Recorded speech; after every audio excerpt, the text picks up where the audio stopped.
Hey guys, what's going on? So I'm doing an update on the QQQ Bullseye pick of the week from this last week. So this is another really hard week. Recently we've been struggling a bit with Bullseye. The week before I was able to get a nice move on it, but it was very quick and certainly wasn't what we've been used to in 2022.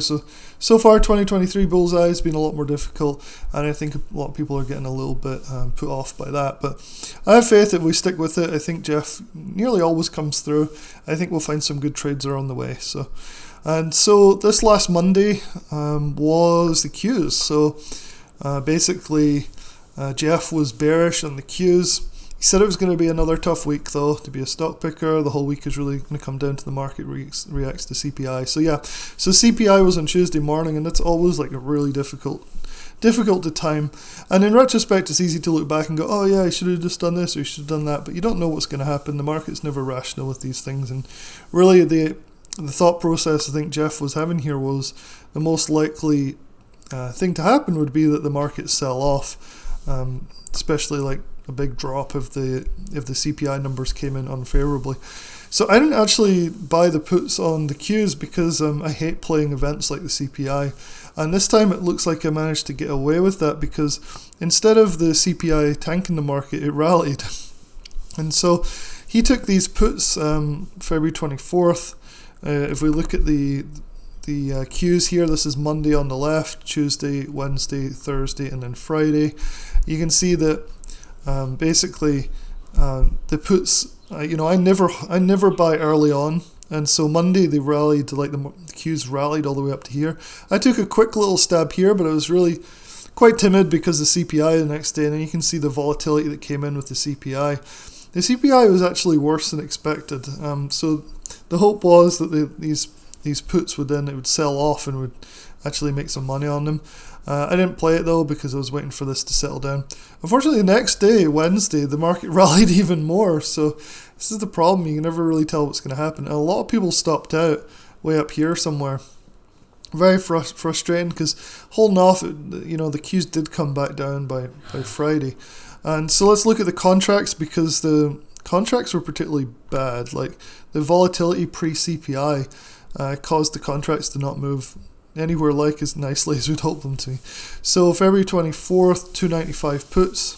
So if we go to February 24th here, let's see if we can get this up, February 24th. And the puts are on the right here. Let's see where they're at. I think 295, right, is what I said. 295 puts. So here we go. You can see they're closed pretty down. And let's send that to the charts right here. Go into the charts. Alright, so let's check. This is the 13th. So this is the Monday. So you can see that the puts lost their value quite a bit. I played around here, like I said, and then they really started to sink on the CPI day, right down to like 1.25. So again, my rule is never to chase at 3.5, which was his recommended sort of place to purchase these. I always wait, so I ended up down here around 250s.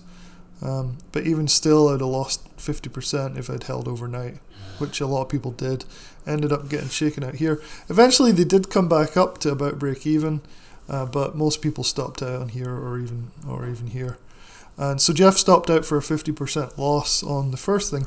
Now this is a unique week because he actually went back in again. So he took another stab. He lost 50 or 60%, and then he gained like 100% on the next move. Unfortunately for subscribers, this is what makes trading so hard, even following alert services, is most people had lost confidence and didn't want to double down on a losing trade, and so didn't take the second trade. I know a couple of guys did, and they made 60-70%, so they did it right. They missed the CPI nonsense and then got in the trade once things had calmed down a little bit, and they made money. But I think it was a very difficult week.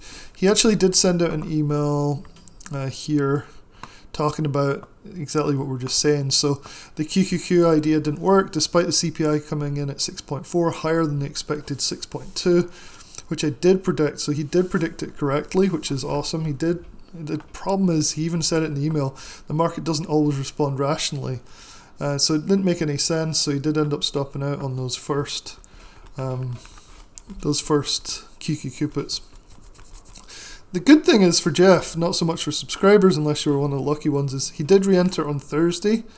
And I put together, well, actually it was a guy I know that's in Bullseye trades.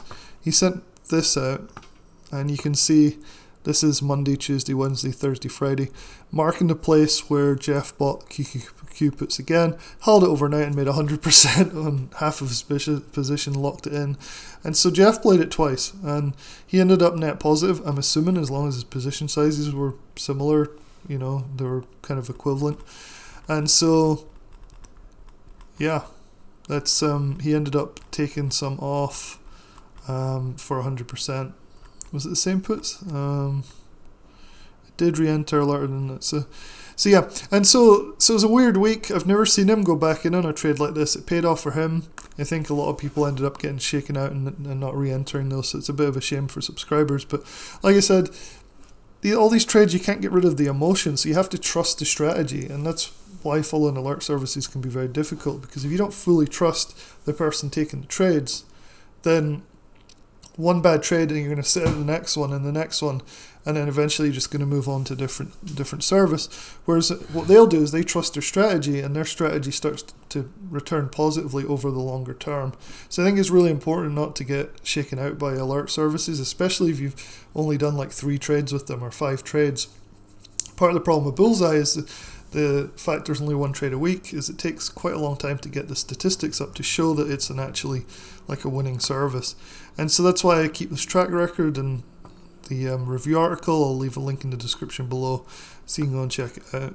And you can go and backtest these and see what you think about my analysis and things, include all these types of videos in here as well. So anyway, hopefully that's helpful. I'm hoping that this next week will be an easier trade. We're overdue for one with Bullseye, and I'll talk to you guys soon.